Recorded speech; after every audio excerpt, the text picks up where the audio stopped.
It is Monday, May the 8th. Don't mess with Texas. Sanctuary cities now banned in the state after Governor Greg Abbott signs the controversial bill overnight. Texans expect us to keep them safe, and that is exactly what we are going to do by me signing this law. We're live with the fierce backlash and the reaction overnight. And President Trump calling on the Senate to keep their campaign promise to the American people as the battle over health care heats up. We're live in Washington with what happens next. And pushing the envelope, as expected, Hollywood getting political at last night's MTV Movie Awards. Thank you to Donald J. Trump for the comedy. And you'll never believe the rock star treatment Congresswoman Maxine Waters got. Fox and Friends First starts right now.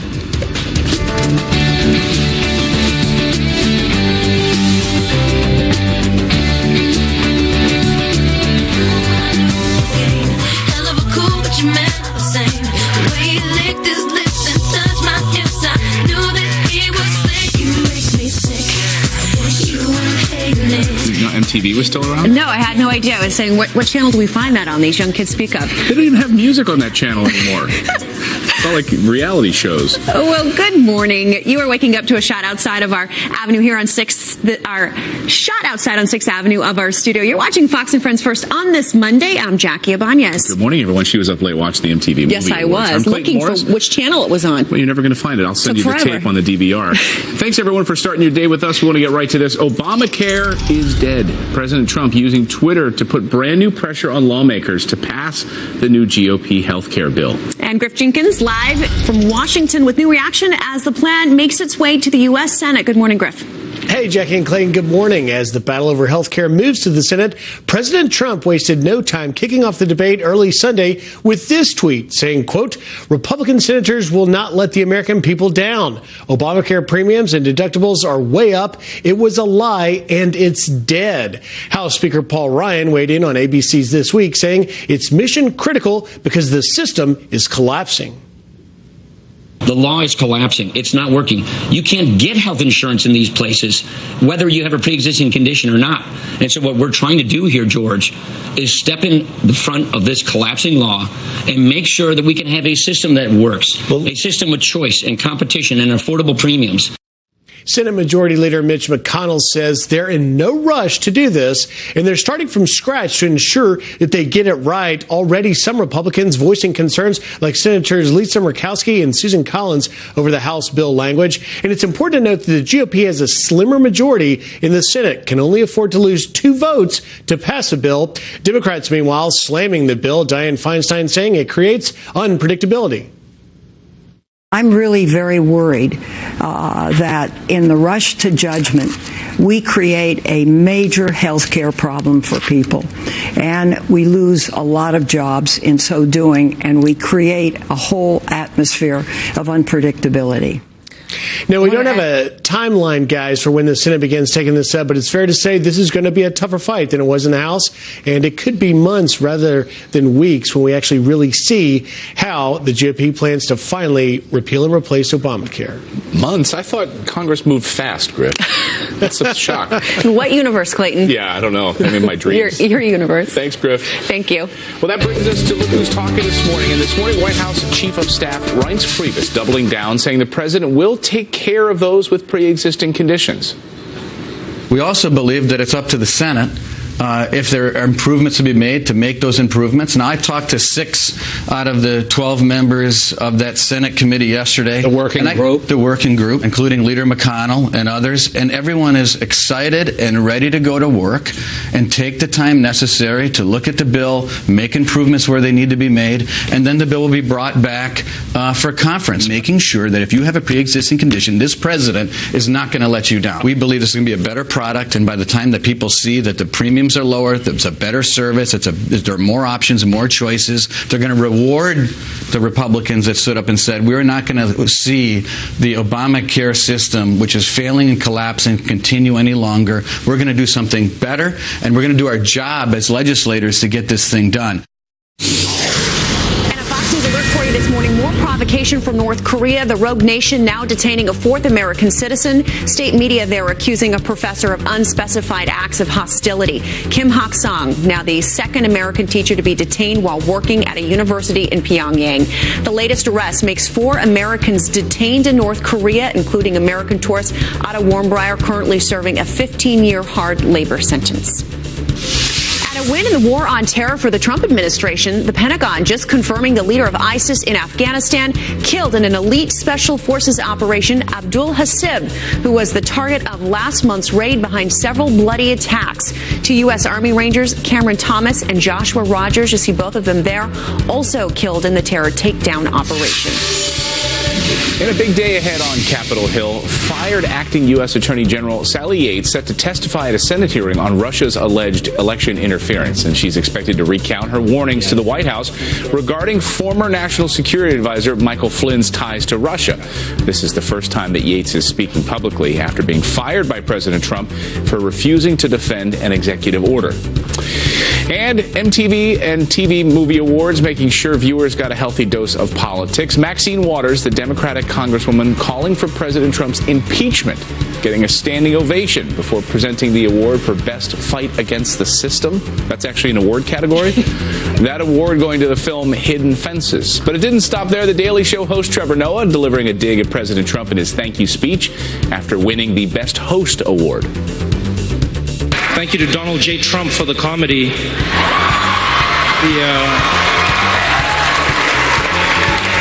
The J stands for Jesus. A lot of people don't know that. The show also featured a spoof of the hit Netflix show Stranger Things, offering up an alternate reality where someone named Hillary is the president. Some things are weird, though. Instead of Taco Bell, we have a chain called Quesadilla Ding Dong. Tracy Morgan's the Pope, and Hillary's the president. Clinton? No, Duff. Oh, that makes sense. MTV also getting politically correct with the first non-binary presenting the award for Best Actor. A non-binary is someone who doesn't use gender pronouns like he or she. MTV combining male and females into one non-gender specific Best Actor category. That award going to Emma Watson for her role on Beauty and the Beast. The film also winning Movie of the Year, Beauty and the Beast did. Speaking of the MTV Movie Awards, a freak hailstorm wreaking havoc on Hollywood, shutting down the red carpet. Oh, no. Weird. Forced stars to wait out in the storm in the garage of the Los Angeles The Shrine Auditorium. Janice Dean here now with what to expect today. Are we going to have anything like that? Well, the West is going to remain unsettled, and it's cold, unseasonably cold across the Midwest and the Northeast. All of that rain that we got over the last couple of days is finally moving out, which is great news. So you can see where the colder weather is over the Great Lakes and the Ohio Valley, 45 here in New York, 50s across parts of the West as we have more unsettled weather there for you. Satellite radar the last 12 hours, you can see that area of low pressure that brought flooding rainfall across the eastern half of the country. That is going to move out. We still have some lingering lake effect snow, if you can believe that. And then across the west, we've got that area of low pressure just south of Los Angeles. And then the potential for showers, thunderstorms, even some higher elevation snow across portions of the Rockies. Some of that energy is going to move across the central U.S. and bring the potential for more heavy rainfall. This area heavily saturated ground, so the potential for flooding there. All in all, this week, not too big a deal. No big storm systems, just some lingering showers and thunderstorms across the central U.S., warm across the south, and things will start to warm up across the Northeast. Clayton, Jackie, Finally. Back to you. All right. Thanks, you, Janice. You got it. Well, France waking up with a new president and new political reality. Emmanuel Macron vowing to get tough on Brexit following a landslide win over his far-right opponent, Marine Le Pen. Ashley Webster live in Paris with details on the man who just made history in that landslide election. Good morning, Ashley. Yeah, good morning, Clayton. He did make history not only for such a crushing victory over Marine Le Pen, he'll also be the youngest president in France ever, although there are those that say Napoleon Bonaparte became emperor when he was just 35-year-old, but that's just picking at the details. Bottom line is it's a new era in French politics. There were lots of celebrations here in central Paris last night, perhaps more for the fact that Marine Le Pen had been blocked and support for Emmanuel Macron. But you mentioned Brexit. Yes, Macron, very pro-European Union. He will make sure that when the UK negotiates its divorce from the EU, he's going to be pretty tough because he wants to make sure other countries already in the EU will not be tempted to leave. He's got lots of congratulations from world leaders, as you would expect. Angela Merkel of Germany, the first to congratulate him, because Germany very pleased that France will stay in the EU. But also President Trump sending out a tweet saying congratulations to Emmanuel Macron on his big win today as the next president of France. I look very much forward to working with him. And we also heard from Hillary Clinton, who tweeted this out: victory for Macron, for France, the EU and the world. Defeat to those interfering with democracy. And then in brackets, but the media says, I can't talk about that, ha ha. By the way, Marine Le Pen, I mentioned her. She is the extreme right candidate for the party known as the National Front. Anti-immigration, anti-EU, seemed as a harsh party, if you like, but she did manage, as she pointed out, to garner 11 million votes. And she could very well be around again when they go to the next French election in 2022. She's even going to change the name of her party to try and get away from that extremist view. But Mr. Macron, the youngest French president ever, has a lot of work ahead of him, guys. Sure does. All right, Ashley Webster live for us this morning in Paris. Thanks so much, Ashley. Thank you, Ashley. We'll do a Fox Business alert for you now. Hold the pancakes this morning. A major nationwide recall affecting the most popular breakfast brands. Cheryl Casoni from our sister network, Fox Business, here with the warning. Good morning, Cheryl.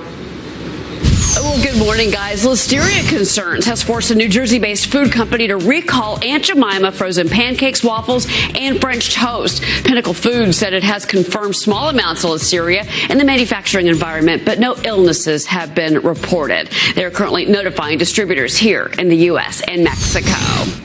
Well, Delta Airlines has nixed a planned media event that had been planned this week because of viral customer service issues and a congressional investigation into how airline customers are treated. In a statement, Delta said, quote, "We decided that the timing is not right to showcase Delta's product innovations and global strategy," end quote.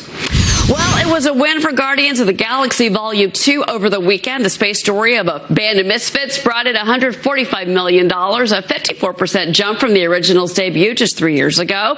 Chris Pratt, Zoe Saldana, Vin Diesel, and Bradley Cooper star in the Disney-Marvel collaborated film.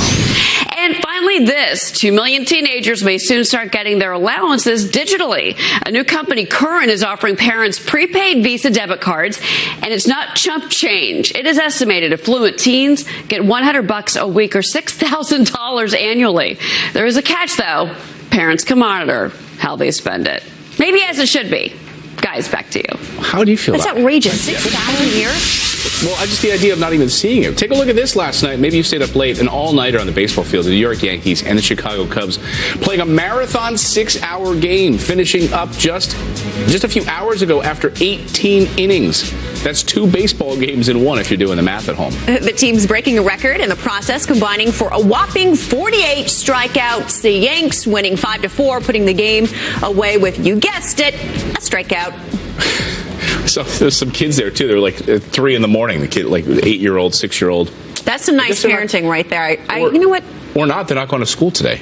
You know what? They're young ones. Let them live it up. They'll remember it. The time is now 12 minutes after the hour. And don't mess with Texas. Overnight, Texas becomes the first state to ban sanctuary cities. We're live there with reaction. And taking it too far, a teacher accused of encouraging students to smash a piñata with the president picture on it. The punishment she's facing this morning. We'll tell you about it. And Sheriff Shaq, the former NBA player, patrolled and policed the basketball court for 19 seasons. Now he may be looking to police the streets.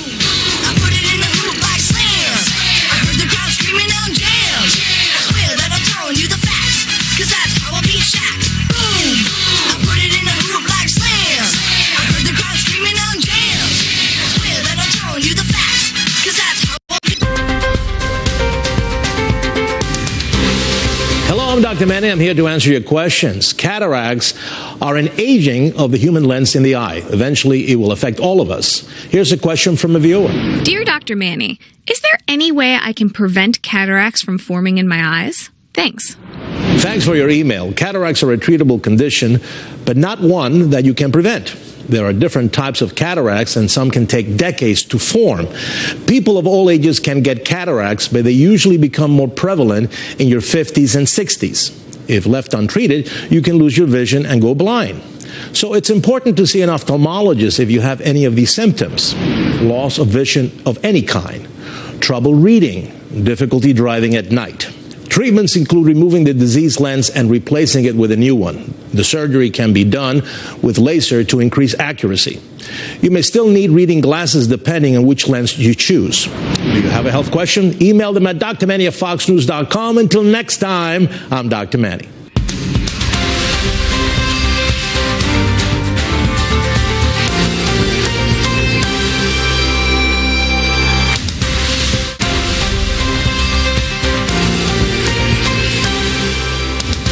A little bit of a lesson on what happens when you don't let the free market rule. Not that that's always a good thing, but here's the situation here in downtown Barrington, Illinois. I'm on one side of Main Street in Barrington. This is the side of Main Street that is actually in Lake County, Illinois. Right across the street, though, since this is Lake Cook Road, the county line, in Cook County, they passed a law increasing the minimum wage to $13 an hour by the year 2020. That means that the businesses over on this side of town, this side of the street that is, would pay $8.25 as a minimum wage for labor. On this side of the street, the Egg Harbor Cafe and the other businesses over here, $13 an hour. No fair, said the town of Barrington, so they opted out of the Cook County minimum wage law. Margins for a lot of these businesses is pretty slim, so to actually start increasing salaries that they have to, plus paid sick time for all workers could be a detriment to a lot of businesses in this area. Business owners here in Barrington say they're not necessarily opposed to paying more to their workers. In fact, a lot of them say they already do. They just don't like the government telling them what to do and creating a situation where on one side of the street, people are paying $5 more for labor than on the other side. In Barrington, Illinois, this is Jeff Flock for the Fox Business Network.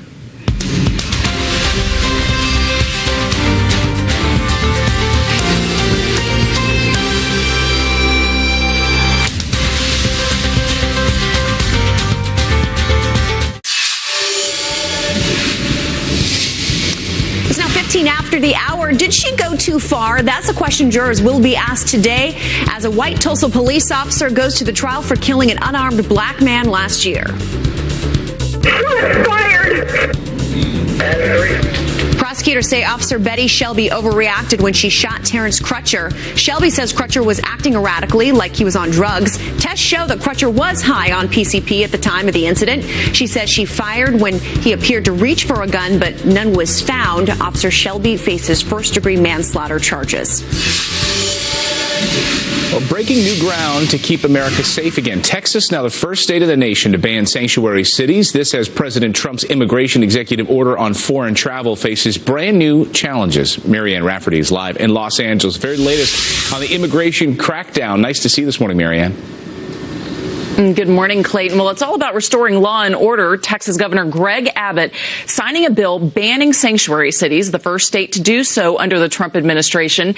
The governor taking Democrats by surprise, though, signing the bill into law on a Facebook live stream without giving any notice. Texans expect us to keep them safe, and that is exactly what we are going to do by me signing this law. Now, the law allows the state to withhold funding from county and local governments for acting as sanctuaries for illegals. It also punishes local authorities who refuse to question the immigration status of anyone they detain. Governor Abbott saying the bill's needed to ensure local jails cooperate with ICE detainers to keep dangerous offenders behind bars and off the streets. Now, let's be clear about something. We all support legal immigration. It helped to build America in Texas. But legal immigration is different from harboring people who have committed dangerous crimes. Those policies are sanctuary city policies and won't be tolerated in Texas. Protesters gathering outside the governor's mansion, vowing to challenge the new law in court. This is a federal appeals court in Richmond, Virginia, prepares to hear arguments today on President Trump's second immigration executive order that would ban travel from 6 Muslim countries. Clayton, Jackie? Marianne, live this morning for us. Thank you so much. Thanks. Well, don't miss Texas Governor Greg Abbott. He's on Fox and Friends in the 8 o'clock hour.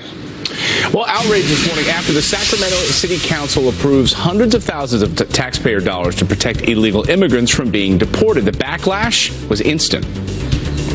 When you come to America, you violated the law. You are a criminal then. Critics blasting the plan to create a $300,000 legal defense fund for illegals in the case of deportation. 10% of Sacramento residents are not U.S. citizens. And former NBA All-Star Shaquille O'Neal taking the heat to the streets, announcing his plan to run for sheriff in 2020, Clayton. O'Neal has homes in both Georgia and Florida, so it's unclear which U.S. city could call Shaq the sheriff. Shaq says he wants to help communities restore trust and respect they once had for their police officers. O'Neal has already been sworn in as an honorary sheriff's deputy in Georgia. It'd be kind of cool to see. They'd have to retrofit a police car for him, right? He wouldn't even fit in that thing. It'd be funny, though, to put him in a smart car and have him drive around. That'd be great. Time is now 19 minutes after the hour. Former President Barack Obama fights to save his legacy, what he just said that has everyone talking this morning. And welcome back. 23 minutes now after the hour. Former President Barack Obama fighting to save his legacy. The 44th president appealing to Congress to save Obamacare while accepting the JFK Profile and Courage Award on Sunday night. In such moments, we need courage to stand up to hate. It doesn't take a lot of courage to aid those who are already powerful, but it does require some courage to champion the vulnerable and the sick. I hope they understand that courage means not simply doing what is politically expedient, but doing what they believe deep in their hearts is right. Obama did not mention President Donald Trump by name once during his acceptance speech. Jackie?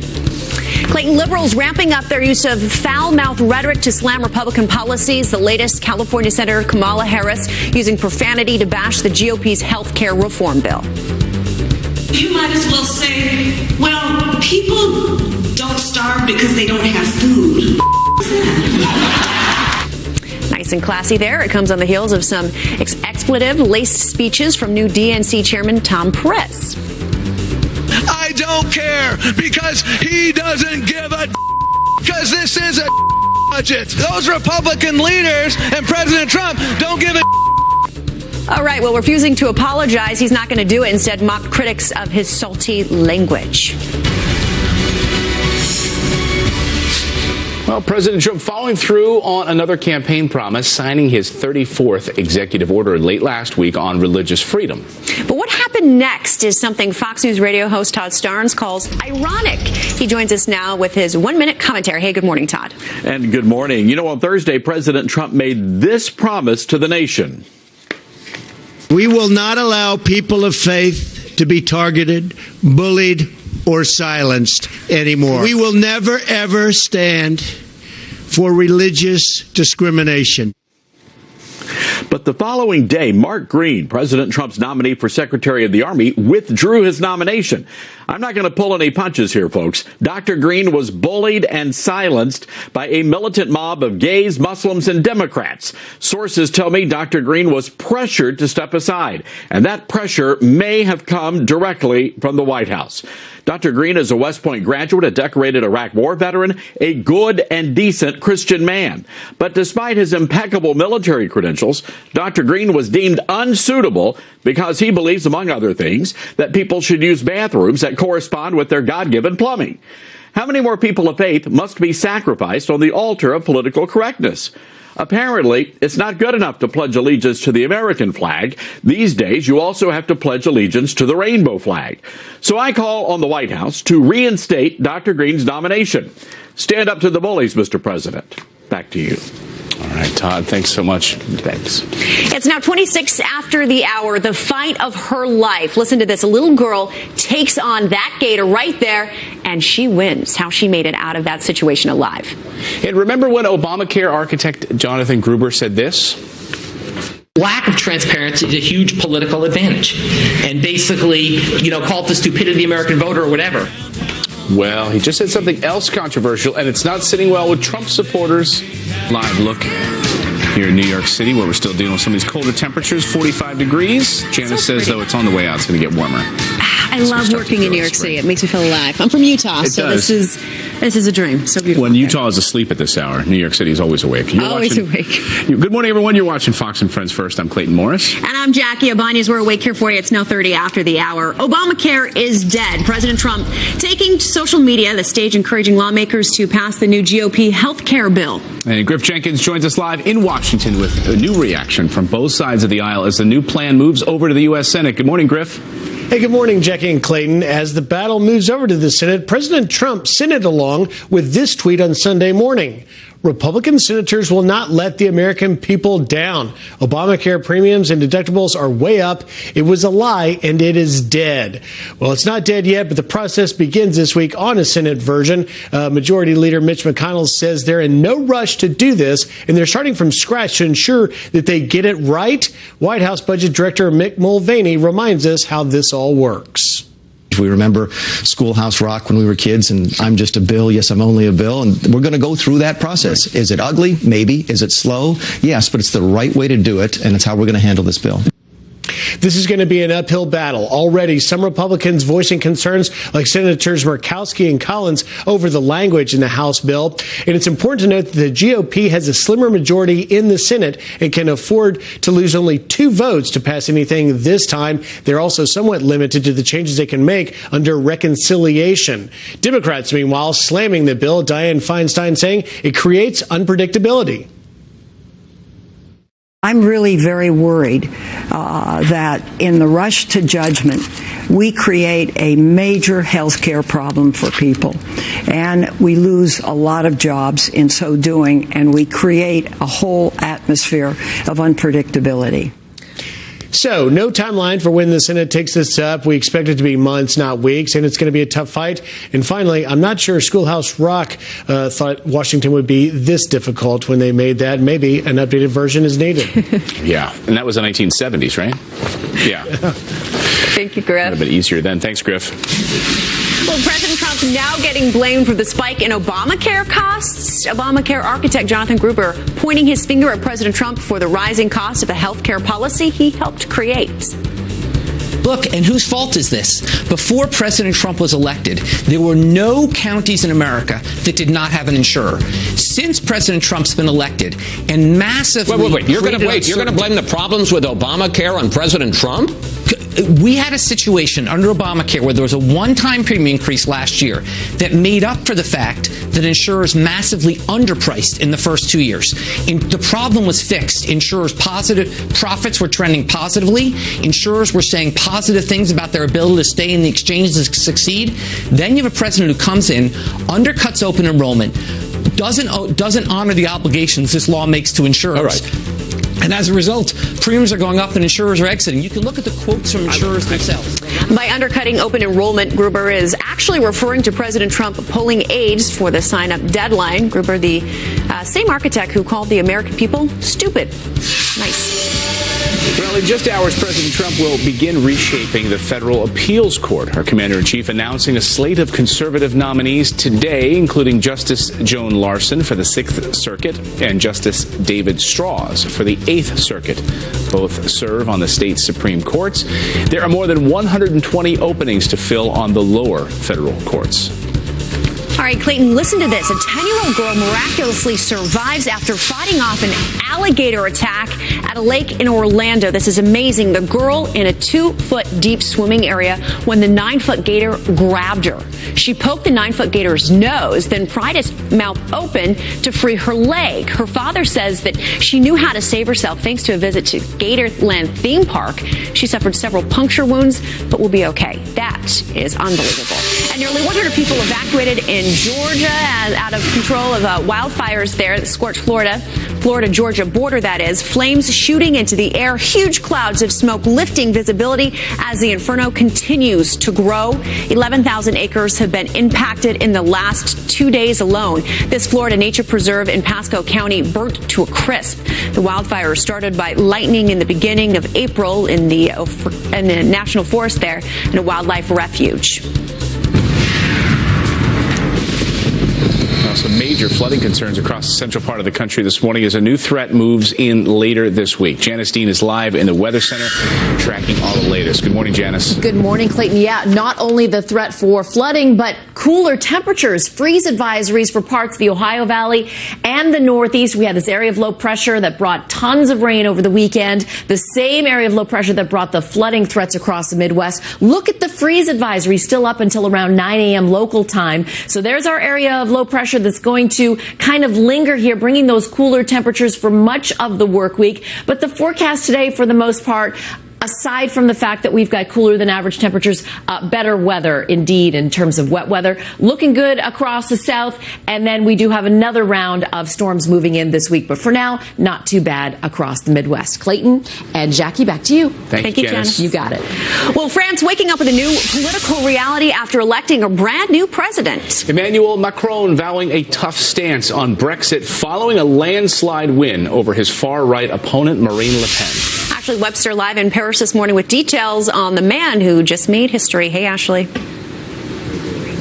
He certainly did. Good morning, Jackie. Yes, the youngest president ever at 39 years old to be president of France. He also just formed his own political party about a year ago, and he already beat the mainstream parties. So a lot of firsts for Emmanuel Macron, the former investment banker who became a millionaire in the banking world. Question is, what can he do in the political world? There are those who say that his victory by a 66 to 34% margin was more a statement of blocking Marine Le Pen than it was as support for Mr. Macron. However, the congratulations have been coming in from around the world. German Chancellor Angela Merkel, the very first to congratulate him last night. Germany, of course, very, very insistent that France stay in the European Union, something that Marine Le Pen did not want. Then we heard from U.S. President Donald Trump tweeting this out, saying, congratulations to Emmanuel Macron on his big win today as the next president of France. I look very much forward to working with him. We also had a tweet, by the way, from Hillary Clinton, who said this: victory for Macron, for France, the EU and the world. Defeat to those interfering with democracy. But the media says I can't talk about that. A little bit of tongue-in-cheek from Hillary Clinton. Bottom line is, who is Emmanuel Macron? Well, as we said, he's a millionaire from the banking world. He's also a very pro-European Union. And you can be sure that those negotiations with the UK on Brexit are going to be tough, because the UK wants a divorce. That's not going to please Mr. Macron and the EU. Back to you guys. All right, Ashley Webster. Nice backdrop there with the Eiffel Tower in Paris. Thanks so much. Beautiful. Well, the time is now 38 minutes after the hour. The mainstream media going nuts over the new health care bill. People could be charged higher premiums who had pre-existing conditions. We have a lot of pre-existing conditions. What this is really about is the people who rely on, depend on the guarantee that that coverage of pre-existing conditions. But weren't premiums already going up under Obamacare? We'll have a fair and balanced debate on that next. It's about 20 minutes to the top of the hour. Restoring law and order. Texas Governor Greg Abbott signing a bill on Facebook Live banning sanctuary cities, the first state to do so under the Trump administration. Texans expect us to keep them safe. And that is exactly what we are going to do by me signing this law. The law allows the state to withhold funding from county and local governments for acting as sanctuaries for illegals. It also punishes local authorities who refuse to question the immigration status of anyone they detain. Protesters gathering outside the governor's mansion vowing to challenge the new law in court. Well, the liberal mainstream media teaming up with Democrats over the new health care bill, claiming people with pre-existing conditions could see their premiums rise. People could be charged higher premiums who had pre-existing conditions. We have a lot of pre-existing conditions. I have a lot of people that are elderly. What this is really about is the people who rely on, depend on the guarantee that that coverage of pre-existing conditions. But weren't premiums already rising under Obamacare? Joining us now for a fair and balanced debate, former Ohio Senate Democrat Minority Leader Capri Cafaro and editor of Red Alert Politics, Ron Meyer. Ron, under Trump, these pre-existing conditions and premiums are on the rise. What did he do? Yeah, it's all Trump's fault. That's what Jonathan Gruber said yesterday, right? I mean, here's the thing. Harvard said recently that millennials believe half of their Facebook feed is fake news. Frankly, in the last week, I think it could have been more than that because of this debate. The truth is that the GOP plan not only covers pre-existing conditions, but then on top of that, they established a $138 billion fund. And the truth is that really the individual market is just 7% of all Americans. And of that 7%, only 4%, so a smidgen of a smidgen, have pre-existing conditions in the individual market, and the Republican plan gave $138 billion to subsidize to those people. So the idea that they aren't covered is absolute fiction. The truth is that the media just didn't want to read the bill, didn't want to actually see what's in it.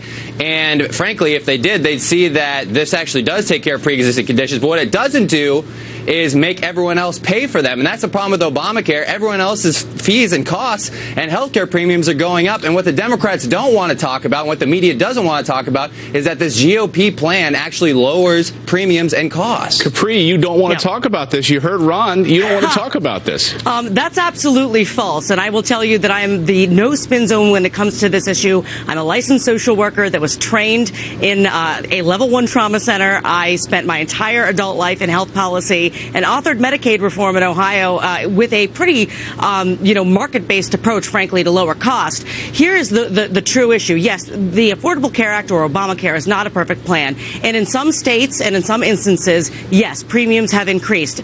Unfortunately, under the AHCA, the Republican plan, and I have to respectfully disagree with my colleague, number one, the subsidies for the supposed high-risk pools are not going to be sufficient to be able to meet the needs of those with pre-existing conditions. Number one, we have data that from previous states that have had the high-risk pools prior to the Affordable Care Act. It has proven to be ineffective to meet the needs of the very high costs associated with... Ron, answer that question. What Capri's saying here on the pre-existing conditions. The Investors Business Daily just had an article on this. The fund actually would be about $32,000 per year per person with pre-existing conditions. If that's not enough of a subsidy, I don't know what is. And the truth is, in some ways, that's more of a protection than what they had under Obamacare. Let me say this. My very best friend has rheumatoid arthritis, and she has coverage through her employer.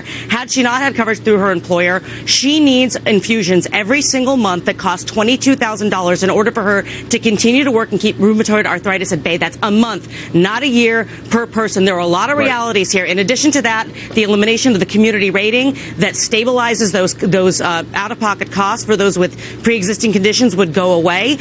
So that's an additional protection here that we are not talking about. The other thing that I really want to bring up that is being lost on this is the issue of pertaining to the waiver that the states are getting. It actually can impact employer-based health insurance. So the smidgen of a percentage actually may not necessarily be the only population impacted by this bill. And here's why. Employers could actually choose a new plan out of a state that has these waivers that are a slimmed-down plan. So if you have employer-based health insurance, you actually could end up with a plan that now, all of a sudden, after a few years, is dealing with lifetime limits, increasing out-of-pocket costs, and not protections for those that have pre-existing conditions. Ron, address that point there, this idea that an employer could then go out of state and get a plan that isn't in their own state. Well, she had to use about 6 different hypotheticals. If this, and if this, then this, right? And that's just ridiculous. Here's the truth. It's just like where I started. We're talking about what the Democrats and the media wants to talk about, which is a smidgen of the healthcare market. When did Democrats forget about the average American worker who's seeing their healthcare premiums go up?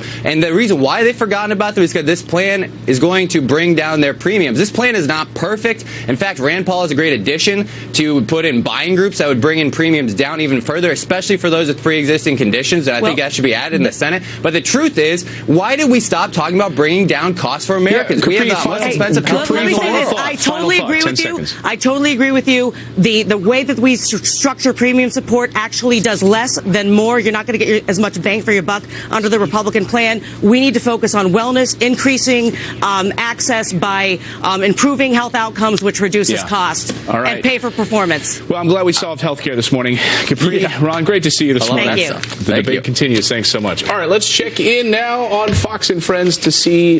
It was going to be. Oh, it is Steve. Hey, Steve. Good morning. Steve Ducey. Good morning to you both. Nice to see you. What's coming up? Well, glad you asked. The one, the only Condoleezza Rice is going to be joining us. Dr. Rice has got a brand new book about the state of the world, and you're going to want to hear all about it. Also, Texas Governor Greg Abbott has just signed a new bill down in Texas strengthening provisions against sanctuary cities. And Dr. Oz is dropping by to talk, guys, about our hair. We got a hair-raising 3 hours, starts just about 11 minutes and 18 seconds from right now, right here on the channel everybody trusts for their morning news. Fox and Friends First continues right after a brief timeout.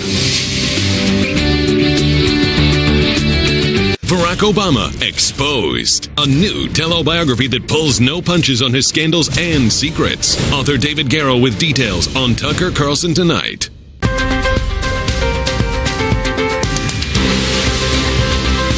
Today, I am the patient, testing out the new diffusion technology on my own brain. This may look like an ordinary MRI machine, but the Bright Matter software analyzes these scans and turns images that once looked typical into the medical land of Oz. So this is Dr. Siegel's brain. What are these red things and what's the blue and green? That brings your brain to life. Those are all the different tracks inside the brain, and each one of them has different functions. So the point here is if there were a tumor here, you would see where it was. We would then be able to overlay the functional images on top of where the problem is to pick a path to reach it most safely. And you could show these images as you were operating on me? Absolutely. These images are projected onto about 5 different screens in our operating room. It's a color-coded GPS map of the brain. In the old days, we had a plain static map, and if you had to go from point A to B, you just sort of figured it out. This technology tells you step by step how to get to point B. And along the way, if there's a construction zone or if there's a detour,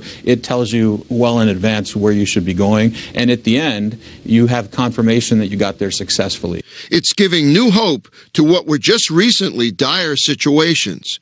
Many patients who were told, we can't operate, it's too dangerous. We've been able to convert some of those cases to a case that we can actually perform surgery on. Like 28-year-old Tiffany Crow, diagnosed with a brain tumor when she was just a teen. 10 years after her surgery, she suddenly lost motor skills in her left arm. The tumor was back. Would I lose some of my ability in my hand? Would I lose some more weakness on my left side?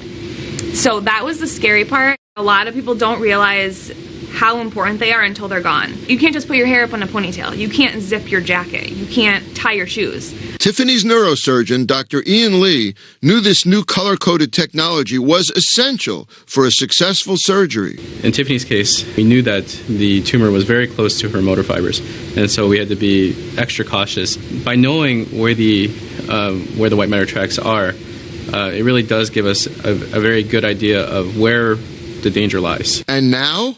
Everything that they could see was removed, and I don't have permanent weakness at this point. Show me. So I can squeeze your hand pretty tight. That's pretty strong. I can touch all my fingers together, something I couldn't do 2 weeks ago. For brain surgeons at Henry Ford and elsewhere, this is only the beginning. We're living in probably the most exciting age ever in the history of neurosurgery. The technology of tomorrow, I think we're closer to Star Trek than we've ever been before.